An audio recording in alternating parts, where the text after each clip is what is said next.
तमाम पाकिस्तान में रहने वाले पाकिस्तानियों, अस्सलाम वालेकुम। आज मैं मुख्तसरन आपके सामने एक बात रखना चाहता हूँ।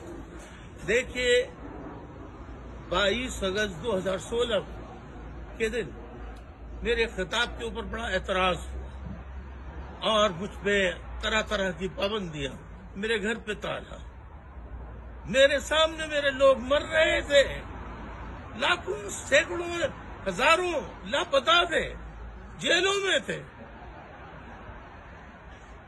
और आज देख लें आपके अरशद शरीफ शहीद को जिस तरह बेदर्दी से कत्ल किया गया, आज लोग उस पर चिल्ला रहे हैं।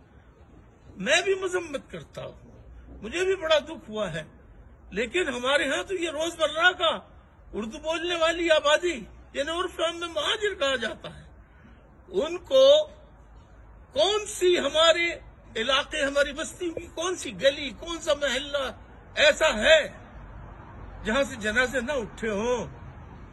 लेकिन उन लोगों का क्या जो हुकूमत में आने या हुकूमत से चले जाने के बाद फौज के खिलाफ, फौज के सरबराह के खिलाफ मुगल्लिज़ात गालियां बकते हैं, तरह तरह की ISI के खिलाफ गालियां बकते हैं। मेरे सामने लाशें पड़ी थी, मेरे सामने लापता साथियों की फहरिस्त, रोती भी माएं। मेरे एक नारे पे मुझ पे इतना बड़ा आज तक अज़ाब नाज़िल, लेकिन जो खुलेआम गालियां बक रहे हैं, उनसे क्या किया, उनसे क्या हिसाब लिया? ये सवाल मैं आप सबके लिए छोड़े जा रहा हूं। क्या ये इंसाफ है?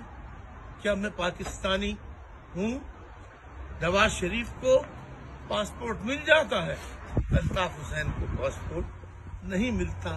आखिर ये फर्क क्यों? सोचिए, गौर कीजिए। खुदा